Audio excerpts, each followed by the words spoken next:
प्रणाम दोस्तों, आप सुनना शुरू कर दिए हैं इंजीनियर कार्तिकेय एसएससी को। जैसा कि 9 जून का फर्स्ट शिफ्ट के 40 क्वेश्चन का डिस्कशन एनालिसिस मैंने बहुत अच्छे से, बहुत बढ़िया से कर दिया है। आशा करता हूं कि आपको वो पसंद भी आया होगा। और ये सेकेंड शिफ्ट के 40 क्वेश्चन आज मैं अभी डिस्कस करने जा रहा हूं। और अगर हमारे चैनल में को आप नए हैं तो उसको सब्सक्राइब कीजिए और बेल आइकन को की जो घंटी है उसको भी आप दबाकर और इसके अलावा शेयर और कमेंट भी कीजिए। चलिए स्टार्ट करते हैं आज के 9 जून सेकेंड शिफ्ट के 40 क्वेश्चन। ये पूर्ण रूप से 100% ऑथेंटिक और 9 जून सेकेंड शिफ्ट के 40 क्वेश्चन आए हुए हैं। अगर आपको लगता है कि हाँ सही है तो आप ज़रूर इस चैनल को सब्सक्राइब कीजिए और उसके साथ ही तुम्हें इससे बहुत ज़्यादा लाभ मिलने वाला है। चलिए स्टार्ट करते हैं। मेरे प्यारे दोस्त, जो पहला क्वेश्चन आया हुआ है ये पूछा था कि नायब सिंह सैनी कहाँ के वर्तमान मुख्यमंत्री हैं। वो हैं हरियाणा के 11वें मुख्यमंत्री। राज्यपाल वहाँ के क्या हैं, ये भी जान लो, बंडारू दत्ता। और लोक सीटें कितनी हैं 10। राज्यसभा की सीटें 5, विधानसभा की 10। अब देखिए, इस क्वेश्चन से आपको ये समझ में आ जाना चाहिए कि अगर ये मुख्यमंत्री पूछ रहा है तो उत्तर प्रदेश के मुख्यमंत्री कौन है, सीएम आदित्यनाथ। इसी तरह झारखंड के मुख्यमंत्री कौन है, झारखंड के बताइए, हेमंत सोरेन। और आप बताइए दिल्ली के मुख्यमंत्री कौन है, रेखा जी। रेखा जी किस पार्टी से हैं, बीजेपी पार्टी से। तो बिहार में कौन है, नीतीश कुमार। तो इसी तरह आप मुख्यमंत्री भी याद कर लीजिए। चलिए आगे बढ़ते हैं। अगला क्वेश्चन हमारी करंट अफेयर से था। इसमें ये पूछा था कि जो दिल्ली में है बीजेपी की सरकार अभी बनी है, जहाँ की सीएम रेखा जी हैं, और जीतने के बाद कितनी सीटों से जीती। तो टोटल दिल्ली में 70 में से 48 सीटें हासिल की।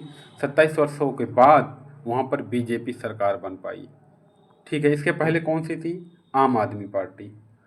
ठीक है ना, आम आदमी पार्टी।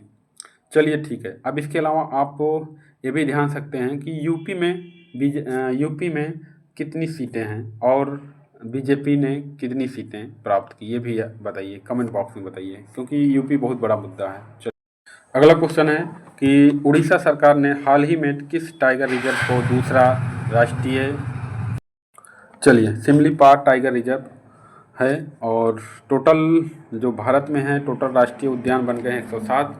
और इसके अलावा आप बताइए कि उड़ीसा से क्या कर्क रेखा गुजरती है। तो उड़ीसा से कर्क रेखा नहीं गुजरती है। कर्क रेखा हमारी गुजरात, राजस्थान, मध्य प्रदेश, झारखंड और उसके बाद छत्तीसगढ़, इधर पश्चिम बंगाल, मिजोरम, त्रिपुरा से होकर जाती है। इसके पहले वाले शिफ्ट में अरुणाचल प्रदेश से पड़ोसी देश पूछा था कि पूरब में कौन सा देश था, वो था म्यांमार। और उत्तर में तुम्हारा चाइना है और पश्चिम में भूटान है। चलिए आगे बढ़ते हैं। उड़ीसा में मयूरभंज जिले में स्थित जिम कॉर्बेट उद्यान है। और जिम कॉर्बेट नेशनल पार्क कहाँ पर है, जिम कॉर्बेट उद्यान की बात हो रही है। जिम कॉर्बेट नेशनल पार्क जो है वो तो जिम कॉर्बेट उद्यान जो है यह भारत का पहला राष्ट्रीय उद्यान है जो इससे पहले हाइवेस नेशनल पार्क के रूप में जाना जाता था, हैली नेशनल पार्क के रूप में जाना जाता था, उत्तराखंड में है। हैली नेशनल पार्क के रूप में जाने से उत्तराखंड। तो मणिपुर का एक महत्व केबल नाम जाओ तैरता हुआ उद्यान है, इसको भी याद रखिए। इसके अलावा आपको मैं बता देना चाहता हूँ कि हमारा जो असम में है वहाँ पर एक काजीरंगा और ओरंग मानस है, ये बाघ रिजर्व है। और इसके अलावा आपको राष्ट्रीय उद्यान की बात करते हैं तो काजीरंगा असम का है, डम्फा मिजोरम का है, नागरहोर कर्नाटक का है, दचिंगम जम्मू कश्मीर का है, पलामू झारखंड का है, भद्रा कर्नाटक का है, रणथंभौर राजस्थान का है, पेंच महाराष्ट्र का है। और सबसे पुराना जो है वो हैली नेशनल पार्क है, सबसे पुराना। और सबसे ज़्यादा मध्य प्रदेश में है। और भारत का सबसे बड़ा बाघ अभ्यारण्य जो है नागार्जुन है, जो कि आंध्र प्रदेश में है। सुल्तानपुर में, हरियाणा में गुरुग्राम में सुल्तानपुर राष्ट्रीय उद्यान है। केबुल नाम जाओ जान ही रहा, अभी डिस्कस हो ही गया है मणिपुर में। अगला क्वेश्चन बिल्कुल आसान आया था। भारतीय पुनर्जागरण के जनक के रूप में जाना जाता है, बताइए। राजा राम मोहन राय। राजा राम मोहन राय ने और क्या काम किया? राजा राम मोहन राय ने आत्मीय सभा की स्थापना की, और ब्रह्म समाज की स्थापना की। तो ये दोनों याद रखिएगा। अब बताइए, राजा राम मोहन राय को के समय एक पुस्तक लिखी गई, उसका नाम बताइए। अगला जो क्वेश्चन था वो था चालुक्य वंश के संस्थापक था। चालुक्य वंश के संस्थापक कौन से थे? चालुक्य वंश के संस्थापक पुलकेशिन प्रथम थे। और ये बताइए पुलकेशिन द्वितीय का संबंध किससे था? एहोल एक वो था, एहोल, जो कि एहोल का संबंध पुलकेशिन द्वितीय से था। पुलकेशिन द्वितीय जो कि पल्लव वंश के महेंद्र वर्मन को हराए थे। चालुक्य वंश के अंतिम राजा विक्रम कीर्तिवर्मन द्वितीय था, जो दंती दुर्ग ने हराया था। तो विजयादित्य चालुक्य वंश का सबसे लंबा समय तक शासन करने वाला व्यक्ति था। तो चालुक्य वंश के संस्थापक कौन था, आप ये बता सकते हैं? चालुक्य वंश के संस्थापक तुम्हारे पुलकेशिन प्रथम थे। चलिए आगे बढ़। अब इसके अलावा आप पल्लव वंश भी तैयार कर लीजिए। सबसे पहले पल्लवों ने मगध पर आक्रमण किया था। पल्लवों ने सबसे पहले कहाँ पर क्या कहते हैं शासन किया था? मगध पर। मगध पर आक्रमण किया था। पल्लवों ने जो सबसे पहले क्या कहते हैं दक्षिण भारत के प्रमुख राजवंशों में से एक थे, जो कांचीपुरम, तमिलनाडु के कांचीपुरम में शासन किया करते थे। पल्लवों ने मगध पर आक्रमण किया था, इसके लिए।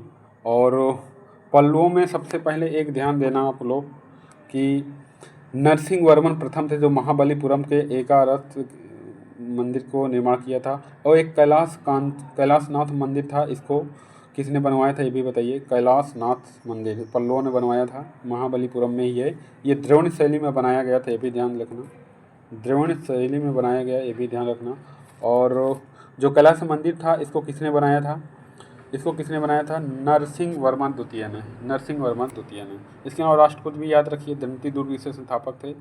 और एक और याद कर लीजिए, चालुक्य वंश कल्याणी, चालुक्य वातापी और चालुक्य क्या कहते हैं बेगी। और एहोल अभिलेख का संबंध पुलकेशिन द्वितीय से शायद ही बता दिया। चोल के संस्थापक कौन थे? विजयालय। चलो आगे। अगला क्वेश्चन आपका था 1985 का नागरिक अधिनियम किस राज्य का केंद्र शासित प्रदेश के अधिनियम से संबंधित था?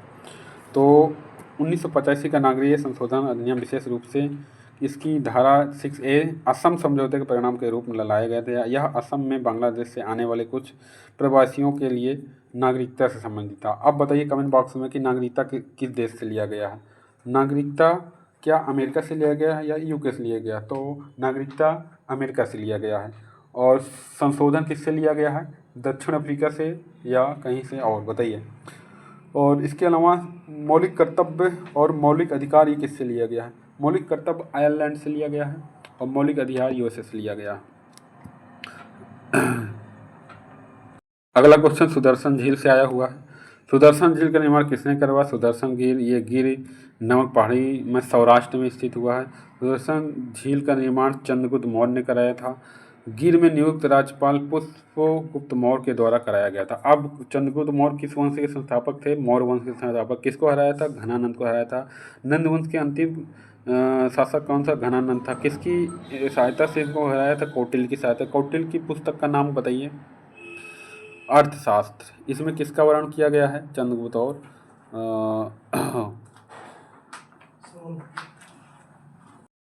मेरे प्यारे दोस्त, कश्मीर से कई बार क्वेश्चन पूछा गया है, तो आप कश्मीर को पढ़ के जाइए। आर्टिकल 370 तो पढ़ ही गई है। बाकी इसके अलावा भारतीय जनता पार्टी वहाँ पर कितनी सीटें प्राप्त की, कितना क्या है, इससे बारे में राजनीतिक मुद्दे पर भी पूछ रहा है। तो जैसा कि ये क्वेश्चन पूछा है आज के शिफ्ट में, 2024 विधानसभा चुनाव में बीजेपी इनमें से किस राज्य में सबसे ज़्यादा सीटें मिली? निम्नलिखित में से किस राज्य में सबसे ज़्यादा सीटें मिली? तो जम्मू कश्मीर बीजेपी 29, भारतीय जनता महाराष्ट्र में, जम्मू कश्मीर में बीजेपी 29, भारतीय जनता पार्टी 70 में से 48 सीटें हासिल की। तो ये आप याद रखिए, बीजेपी 21। चलिए आगे बढ़ते हैं कि विधानसभा चुनाव में बीजेपी को इनमें से किस राज्य में सबसे ज़्यादा सीटें मिली? पहला महाराष्ट्र, दूसरा जम्मू कश्मीर, तीसरा क्या कहते हैं, इसी तरह ऑप्शन दिया हुआ था, तो आप इसको याद करके जाइए। अगला क्वेश्चन जो आया हुआ था, निम्नलिखित में से किस देश की सीमा सिर्फ जल के साथ भारत में लगता है? तो किस देश की बात हो रही? तो एक बार श्रीलंका जान लीजिए, मालदीव जान लीजिए, नेपाल, भूटान, म्यांमार या मालदीव। तो मालदीव भैया, ये ऑप्शन दिया था, तो ये मालदीव हो। और बताइए इसके अलावा, तो जल डमरू पाक, जो पाक संधि है वो कहाँ पर है? श्रीलंका और भारत के बीच। इधर पूरब में कौन है? म्यांमार है भारत के। नेपाल भूटान के बीच कौन है? सिक्किम है। और मालदीव नीचे है, साउथ के नीचे। अच्छा, मालदीव कहाँ पर है? लक्षद्वीप के पास में है, शायद यही है। हाँ बिल्कुल है, लक्षद्वीप सटा हुआ है। 8 डिग्री 9 डिग्री कहाँ पर है? मालदीव और यहाँ पर मिनकाय द्वीप के बीच 8, लक्षद्वीप और मिनकाय द्वीप के बीच 9, और 10 कहाँ? अंडमान निकोबार द्वीप समूह। गोवा कहाँ पर है? गोवा वो भी एक तटीय राज्य है। चलो आगे। अगला थोड़ा सा और जानकारी दीजिए। भारत के केवल 7 देश हैं, अफगानिस्तान, पाकिस्तान, चीन, नेपाल, भूटान, म्यांमार और बांग्लादेश। ये हैं जो क्या कहते हैं, साझा करते हैं। जल के साथ साझा करने वाले श्रीलंका और मालदीव, ये 2 हैं जो हमारे जल के साथ साझा करते हैं, बाकी कोई है नहीं। ठीक है ना, मालदीव हो ये। मेरे प्यारे दोस्त, ये है केमिस्ट्री का क्वेश्चन। मेंडलीव ने तत्वों को उनकी गुणवत्ता विशेषता के आधार पर किस दिशा में व्यवस्थित किया? मेंडलीव ने केवल क्षैतिज, केवल ऊर्ध्वाधर, विकर्ण रूप, गोलाकार। बताइए। केवल ऊर्ध्वाधर वर्टिकल के रूप में उन्होंने ये किया था। ठीक है ना, केवल ऊर्ध्वाधर होगा। अच्छा, मेंडलीव की जो आवर्त सारणी है वो किस पर बेस्ड थी? परमाणु भार पर। किस पर बेस्ड थी? परमाणु भार पर। अच्छा, एक और बताइए, अगर ये मेंडलीव की परमाणु भार पर थी तो मोजले ने जो अवधि और सारणी दी थी वो किसने दी थी? किसने दी थी? मोजले ने। ये किस पर बेस्ड था? परमाणु क्रमांक पर। किस पर बेस्ड था? परमाणु क्रमांक पर। अगर पूछा जाए कि आवर्त सारणी का पिता कौन है तो वो मेंडलीव को ही बताइएगा। अच्छा, नाभिक की खोज किसने की? नाभिक की खोज रदरफोर्ड ने की। इलेक्ट्रॉन की खोज थॉमसन ने की। प्रोटॉन की खोज चैडविक ने की। प्रोटॉन की खोज रदरफोर्ड ने की। थॉमसन ने इलेक्ट्रॉन की खोज की। चैडविक ने न्यूट्रॉन की खोज की। चलिए आगे बढ़ते हैं। जैसा कि ये देखो क्वेश्चन आ ही गया था इसमें कि मेंडलीव की आवर्त सारणी किसके पर आधारित थी? तो परमाणु भार पर। यहाँ पर एक क्वेश्चन और बताइए कि मेंडलीव ये हो गया, और वो सबसे ज़्यादा निगेटिव वाला तत्व, इलेक्ट्रोनिगेटिविटी जिसकी ज़्यादा हो, वो था फ्लोरीन। और हाइड्रोजन H2O के बीच कौन सा बंड रहता है? आपस में इनके बीच, इसमें हाइड्रोजन बंड रहता है। ये प्लस, हाइड्रोजन प्लस से प्लस, ये माने इसके साथ ये ऐसे जुड़ता। ठीक है, हाइड्रोजन बॉन्ड। अगला क्वेश्चन आया था मेघालय से। निम्नलिखित मेघालय का भाग नहीं है। तो गारो, खासी, जयंती, ये पहाड़ियाँ किसकी हैं? मेघालय में। मीकिर जनजाति असम से संबंधित है। ठीक है ना। असम में ये बताइए कौन सी, वो क्या कहते हैं, असम में एक, मेरे प्यारे दोस्तों, असम में एक विद्रोह हुआ था, उसका नाम बताइए। असम में जो विद्रोह हुआ था वो अहोम था। वो कई बार पूछ चुका है। कैसा नाम था? अहोम। और असम में एक विद्रोह और हुआ था, उसका भी नाम बताइए। खासी विद्रोह। कौन सी विद्रोह? खासी विद्रोह। ये दोनों विद्रोह कहाँ हुए थे? असम में हुए थे। अहोम का मेन व्यक्ति जो था वो कौन सा था? गोमधर कुंवर। गोमधर कुंवर। और जो हमारा खासी था, खासी विद्रोह था, वो उसका मेन कौन था? तीरथ सिंह। इसका नाम कौन सा था? तीरथ सिंह। इसके गोमधर क्या था? गोमधर सिंह। तीरथ सिंह, गोमधर सिंह। तो इसको भी याद रखिएगा। और इसके अलावा भील विद्रोह पूछा था, पश्चिमी घाट, सेवाराम। मोपला विद्रोह, मालाबार तट, मुसलियार। और वहामी विद्रोह, बिहार, उत्तर प्रदेश, सैयद अहमद तूती मीर। और इसके अलावा मुंडा, झारखंड, बिरसा मुंडा। संथाल विद्रोह, सिद्धू कानू। संथाल विद्रोह, सिद्धू कानू। सन्यासी विद्रोह, केना सरकार। संथाल, सिद्धू कानू, सिद्धू कानू। अगला क्वेश्चन तुम्हारा पुरस्कार से था, तो पुरस्कार से बताइए कि 2024 का बुकर पुरस्कार किसने दिया? 2024 का बुकर पुरस्कार आर्बिटल के लिए, उपन्यास आर्बिटल के लिए किया गया। ये किसको दिया गया? ब्रिटेन के समंथा हार्वे को दिया गया।